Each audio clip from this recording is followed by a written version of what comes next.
Hello friends, welcome back to my channel. आज मैं community health nursing fourth year का first chapter start करने जा रही हूँ, जिसका चैप्टर का नाम है management of common conditions and emergencies including first aid, जिसमें मैं फर्स्ट टॉपिक कवर करूँगी जो कि है स्टैंडिंग ऑर्डर्स। आइए स्टार्ट करते हैं। First one is definition. Definition क्या होती है स्टैंडिंग ऑर्डर्स की? Standing orders are pre established written protocols और guidelines that authorise health care professionals such as nurse to perform specific clinical task और procedures without direct physician involvement at the time of execution.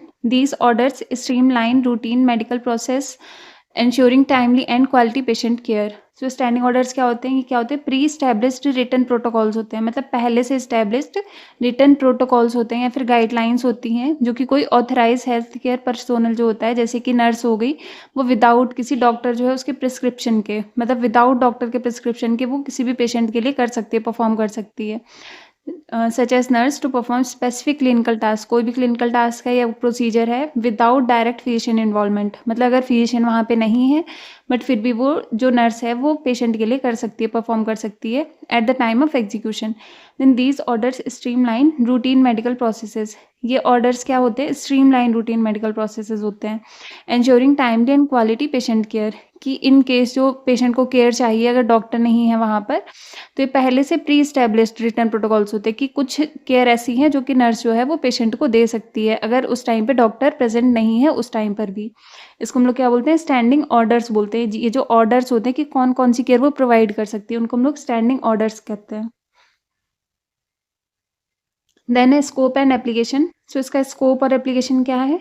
सबसे पहले standing orders typically detail specific actions.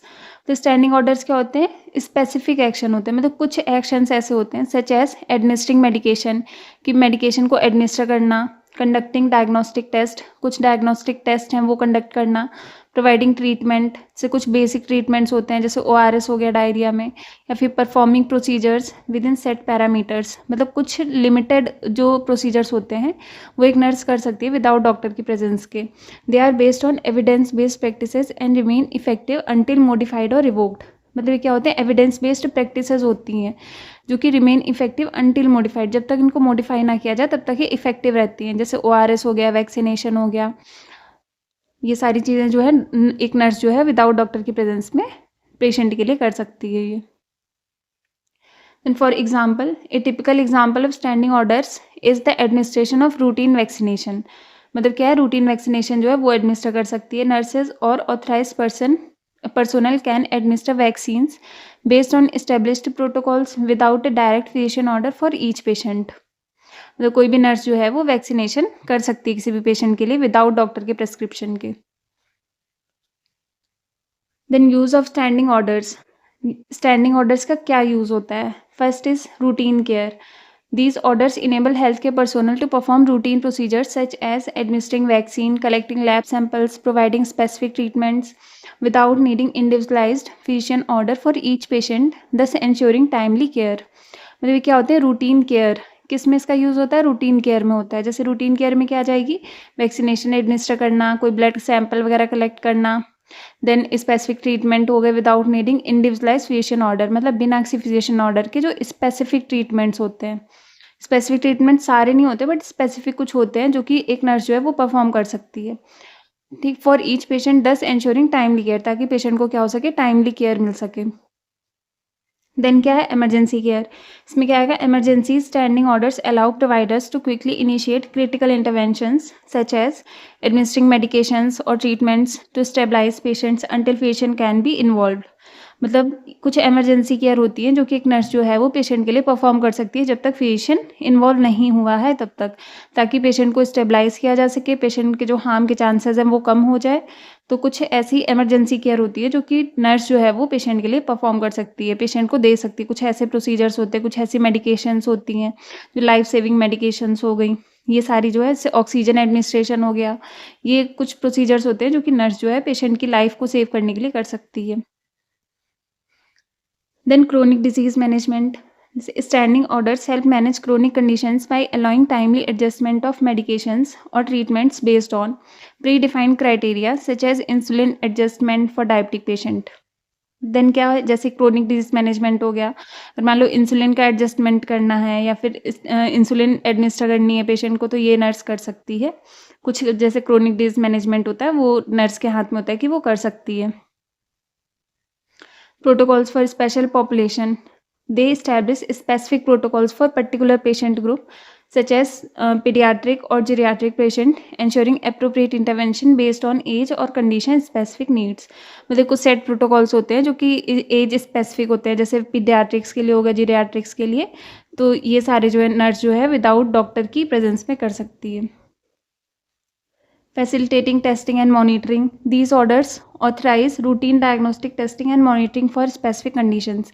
मतलब ये ऐसे orders होते हैं जिसमें जो नर्स है उसके पास में परमिशन होती है कि वो कुछ डायग्नोस्टिक टेस्ट जो है वो करवा सकती है पेशेंट से monitor for specific condition, ensuring essential test are conducted as needed without requiring individual physician order each time. मतलब कुछ ऐसे ऑर्डर्स होते हैं जो कि नर्स जो है वो जो टेस्ट है, डायग्नोस्टिक टेस्ट है, वो करवा सकती है। देन स्टैंडर्डाइज्ड प्रोटोकॉल्स, इसमें standing orders create standardised protocols for specific clinical scenarios, promoting consistency in care delivery and adherence to evidence based practices and guidelines. ये स्टैंडर्डाइज्ड प्रोटोकॉल्स होते हैं जो कि एविडेंस बेस्ड प्रैक्टिसेस होती हैं। ये एक एविडेंस बेस्ड प्रैक्टिसेस और गाइडलाइंस होती हैं जो कि पेशेंट की केयर में यूज़ होती हैं।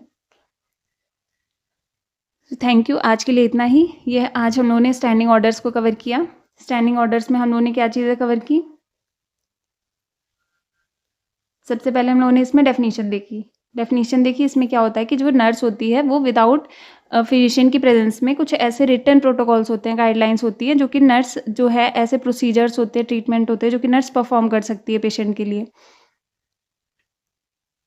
स्कोप एंड एप्लीकेशन कहाँ पे यूज़ होता है? ताकि पेशेंट को एविडेंस बेस्ड प्रैक्टिसेस के अकॉर्डिंग पेशेंट को केयर मिल सके और लाइफ सेविंग होता है एंड टाइमली पेशेंट को केयर मिल सके।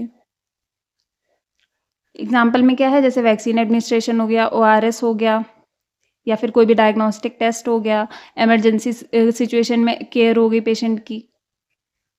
Then uses of standing orders कहाँ कहाँ पे यूज़ होते हैं? जैसे कि रूटीन केयर हो गया। रूटीन केयर में क्या है, जैसे कि वैक्सीन एडमिनिस्ट्रेशन हो गया आपका, देन कलेक्टिंग सैंपल्स हो गए, कुछ स्पेसिफिक ट्रीटमेंट्स हो गए। देन इमरजेंसी केयर में क्या होती है, कुछ लाइफ सेविंग मेडिकेशंस होती हैं जो कि पेशेंट को तुरंत चाहिए होती है। अगर तुरंत नहीं दी गई तो पेशेंट की जान को खतरा हो सकता है, तो कुछ ऐसी मेडिकेशंस होती हैं जो कि नर्स जो है वो एडमिनिस्टर कर सकती है। क्रोनिक डिजीज मैनेजमेंट, जैसे इंसुलिन एडजस्टमेंट हो गया डायबिटिक पेशेंट के लिए। देन प्रोटोकॉल्स होते हैं कुछ स्पेशल पॉपुलेशन, जैसे जीरियाट्रिक पेशेंट हो गए, पीडियाट्रिक्स पेशेंट हो गए, उनके लिए कुछ स्पेशल प्रोटोकॉल्स होते हैं। Then facilitating testing and monitoring, कुछ डायग्नोस्टिक टेस्ट हो गए, जैसे कि इंश्योरिंग इसेंशियल टेस्ट हो गए, जैसे ब्लड सैंपल हो गया, ब्लड सैंपल कलेक्ट करना है, ब्लड टेस्ट हो गया, KFT हो गया, RFT, ये सारे टेस्ट हो गए। स्टैंडर्डाइज्ड प्रोटोकॉल्स, जैसे कि एविडेंस बेस्ड प्रैक्टिसेस जो है वो अप्लाई करना पेशेंट पे, एविडेंस बेस्ड प्रैक्टिसेस के अकॉर्डिंग केयर देना पेशेंट को। सो थैंक यू, आज के लिए इतना ही। नेक्स्ट का टॉपिक जो है हम लोग नेक्स्ट लेक्चर में कवर करेंगे। अगर आपको मेरा वीडियो पसंद आया तो प्लीज़ लाइक शेयर सब्सक्राइब कर दीजिएगा। Thank you.